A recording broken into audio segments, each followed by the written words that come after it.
ओम शांति। आज 24 अप्रैल 2022। आज अव्यक्त वाणी है रिवाइज्ड कोर्स 31 मार्च 1990। आज की अव्यक्त वाणी का टाइटल है रहम दिल और बेहद की वैराग्य वृत्ति। आज लवफुल और मर्सीफुल बाप दादा अपने समान बच्चों को देख रहे हैं। आज बाप दादा विश्व के सर्व अनजान बच्चों को देख रहे थे। भले अनजान है लेकिन फिर भी बच्चे हैं। बाप दादा के संबंध से सर्व बच्चों को देखते हुए क्या अनुभव किया कि मेजॉरिटी आत्माओं को समय प्रति समय किसी न किसी कारण से जाने अनजाने भी वर्तमान समय मर्सी अर्थात रहम की दया की आवश्यकता है और आवश्यकता के कारण ही मर्सीफुल बाप को याद करते रहते हैं।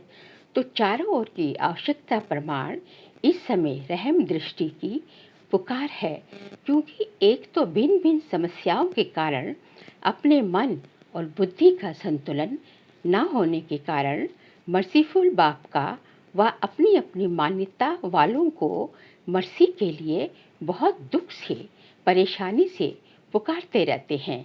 चाहे अनजान आत्माएं बाप को न जानने के कारण अपने धर्म पिताओं व गुरुओं को व इष्ट देवों को मर्सीफुल समझकर पुकारते हैं, लेकिन आप सब तो जानते ही हैं कि इस समय सिवाय एक बाप परम आत्मा के और किसी भी आत्मा द्वारा मर्सी मिल नहीं सकती।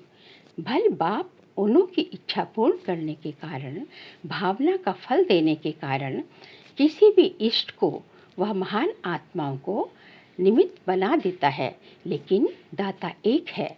इसलिए वर्तमान समय के प्रमाण मर्सीफुल बाप बच्चों को भी कहते हैं कि बाप के सहयोगी साथी भुजाएं आप ब्राह्मण बच्चे हो, तो जिस चीज की आवश्यकता है वह देने से प्रसन्न हो जाते हैं।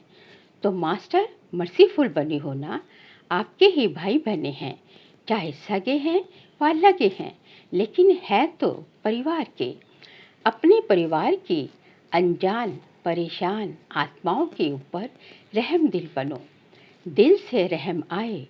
विश्व की अनजान आत्माओं के लिए भी रहम चाहिए और साथ साथ ब्राह्मण परिवार के पुरुषार्थ की तीव्र गति के लिए व स्व-उन्नति के लिए रहम दिल की आवश्यकता है।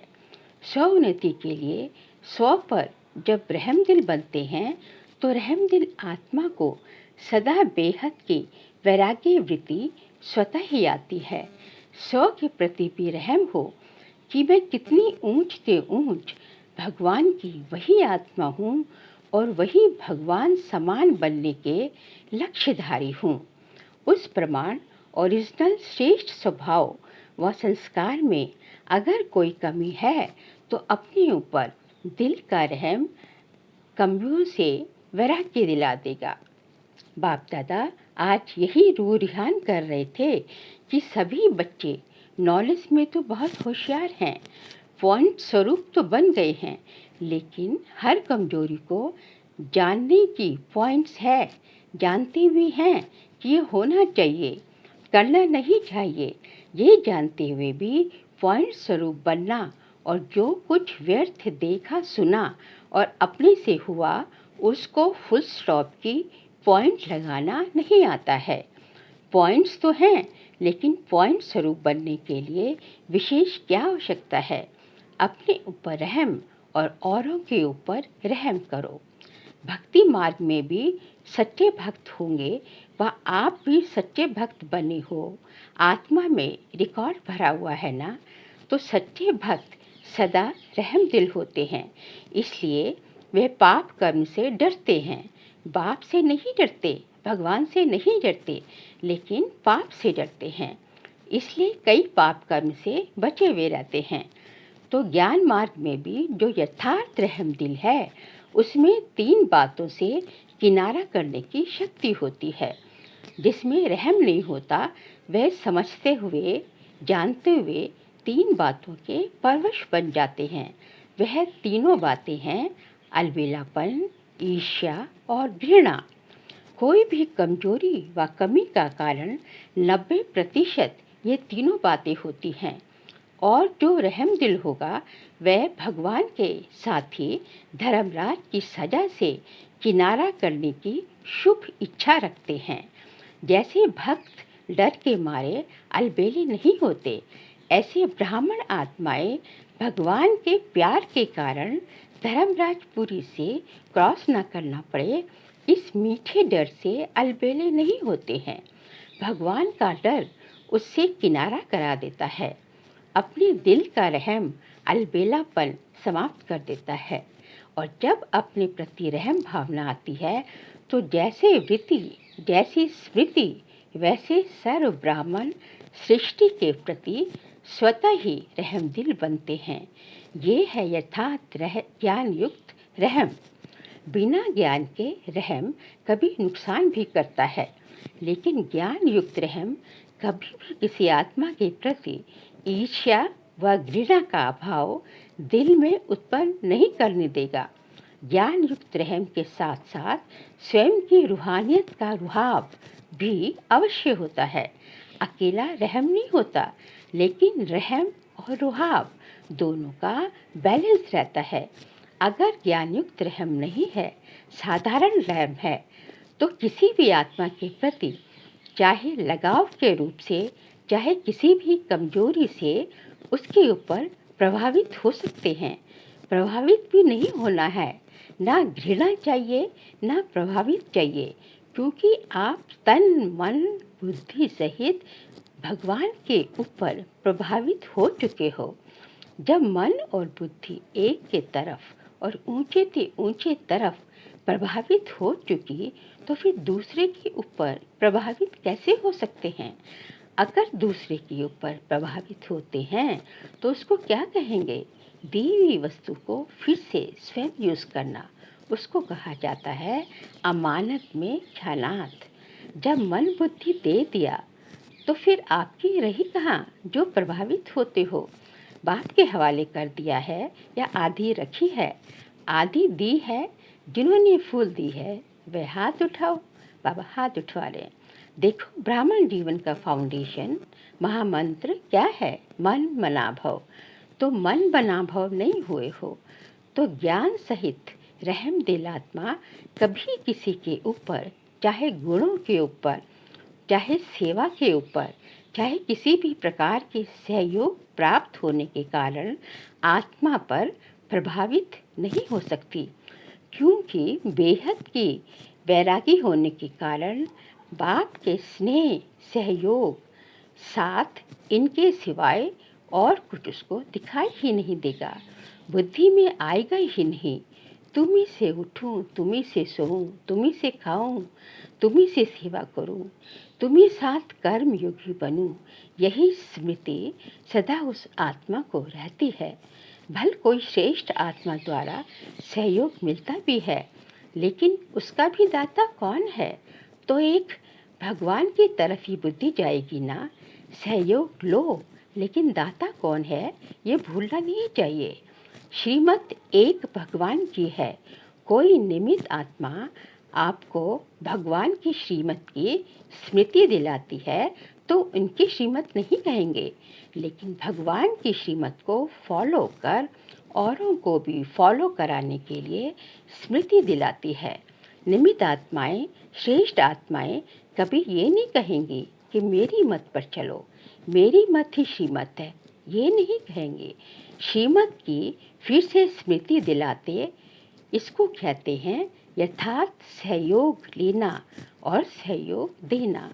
दीदी की, दादी की श्रीमत नहीं कहेंगे, निमित्त बनते हैं, श्रीमत की शक्ति स्मृति दिलाते हैं। इसलिए कोई भी आत्मा के ऊपर प्रभावित नहीं होना। अगर किसी भी बात में किसी पर प्रभावित होते हैं, चाहे उसके नाम की महिमा पर, रूप पर व किसी विशेषता पर, तो लगाव के कारण, प्रभावित होने के कारण बुद्धि वहाँ अटक जाएगी।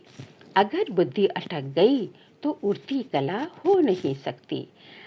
अपने ऊपर भी प्रभावित होते हैं। मेरी बहुत अच्छी प्लानिंग बुद्धि है, मेरा ज्ञान बहुत स्पष्ट है, मेरे जैसी सेवा और कोई कर नहीं सकते। मेरी इन्वेंटर बुद्धि है, गुणवान हूँ, ये अपने ऊपर भी प्रभावित नहीं होना है। विशेषता है, प्लानिंग बुद्धि है, लेकिन सेवा के निमित्त किसने बनाया? मालूम था क्या कि सेवा क्या होती है? इसलिए स्वोन्नति के लिए यथार्थ ज्ञान युक्त रहम दिल बनना बहुत आवश्यक है। फिर ये ईर्ष्या, ग्रह, घृणा समाप्त हो जाती है। तीव्र गति की कमी का मूल कारण यही है, ईर्ष्या व घृणा या प्रभावित होना, चाहे अपने ऊपर चाहे दूसरों के ऊपर। और चौथी बात सुनाई, अलबेलापन। यह तो होता ही है, टाइम पर तैयार हो जाएंगे। ये क्या है? ये है अलबेलापन। बाप दादा ने एक हंसी की बात पहले भी सुनाई है। ब्राह्मण आत्माओं के दूर की नज़र बड़ी तेज है और नज़दीक की नज़र थोड़ी कमज़ोर है। मतलब जो है अपने को नहीं देखते, हमेशा जो है दूसरों को देखते हैं, दूसरों की कमियों को, कमज़ोरियों को जो है देखते हैं, और अपनी कमी कमज़ोरी नज़र नहीं आती। इसलिए दूसरों की कमी जल्दी दिखाई देती है और अपनी कमी देरी से दिखाई देती है। तो रहम की भावना लवफुल भी हो और मर्सीफुल भी हो, इससे दिल से वैराग्य आएगा।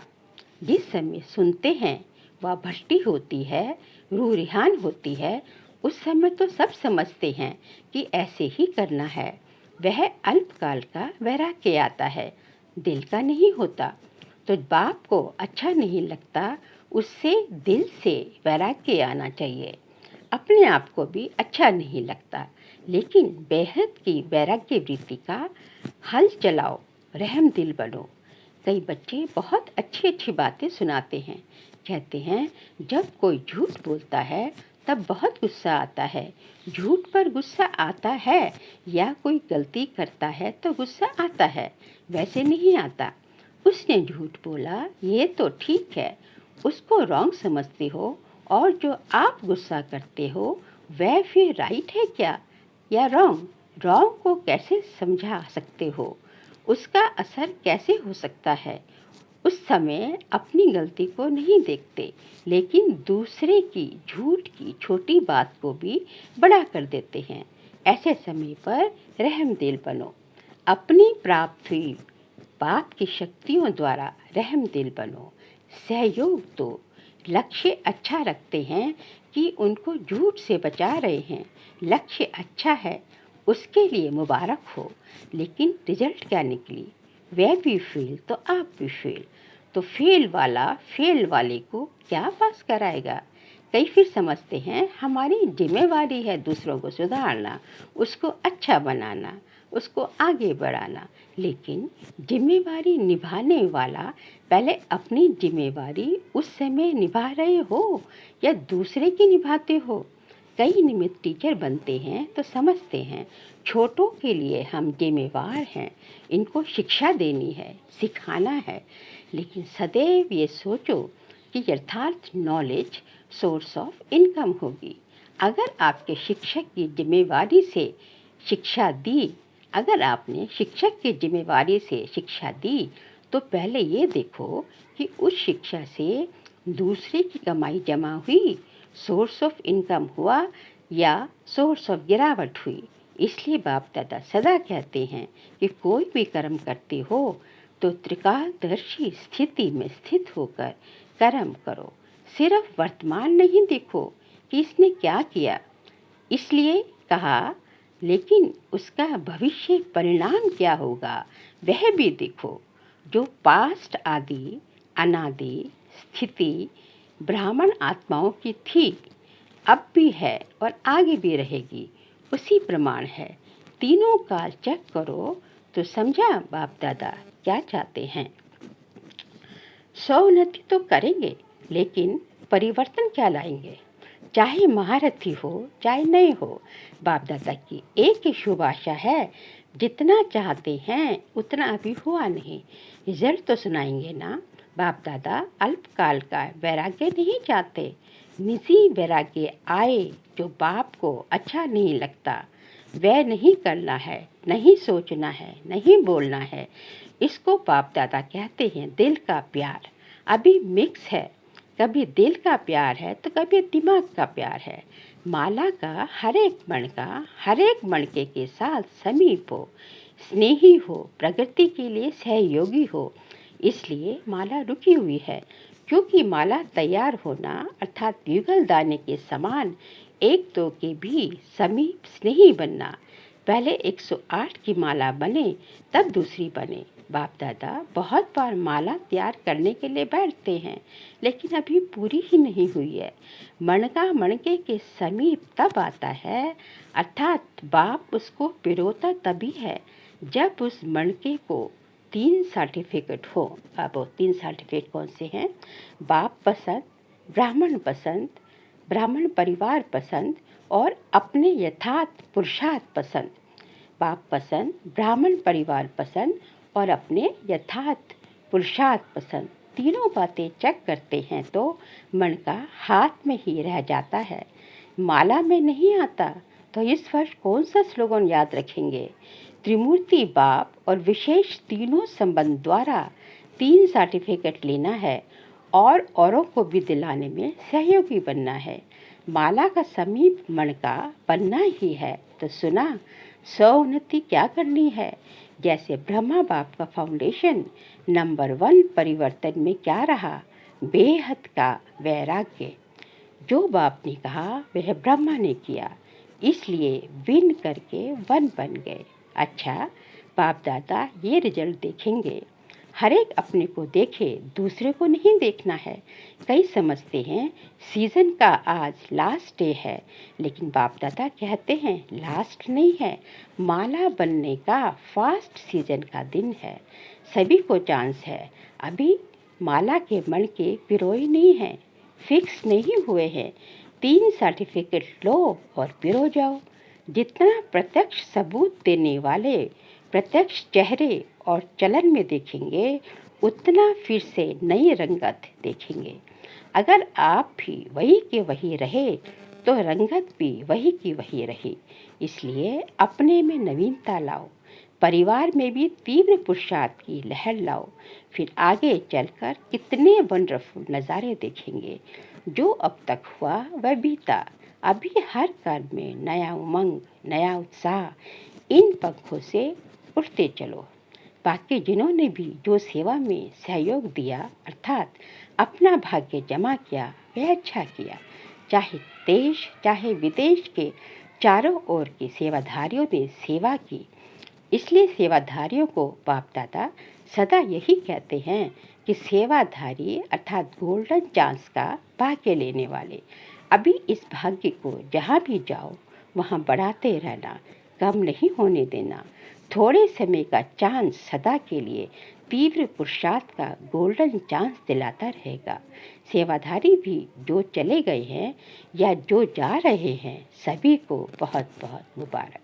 अच्छा, सर्व रहम दिल श्रेष्ठ आत्माओं को सदा स्वयं को स्व उन्नति की उड़ती कला में ले जाने वाले तीव्र पुरुषार्थी आत्माओं को सदा हर समय एक बाप को साथ अनुभव करने वाले अनुभवी आत्माओं को सदा बाप के दिल की आशाओं को पूर्ण करने वाले कुलदीपक आत्माओं को सदा अपने को माला के समीप मणके बनाने वाले विजयी आत्माओं को बेहद की वैराग्य वृत्ति से हर समय बाप को फॉलो कर बाप समान बनने वाले अति स्नेही राइट हैंड बच्चों को बाप दादा का याद प्यार और नमस्ते। हम सभी रूहानी बच्चों की रूहानी बाप दादा को नमस्ते नमस्ते नमस्ते। आज का वरदान बाबा का हम बच्चों प्रति दिया है। प्राप्तियों को इमर्ज कर सदा खुशी की अनुभूति करने वाले सहजयोगी भव। प्राप्तियों को इमर्ज कर सदा खुशी की अनुभूति करने वाले सहजयोगी भव।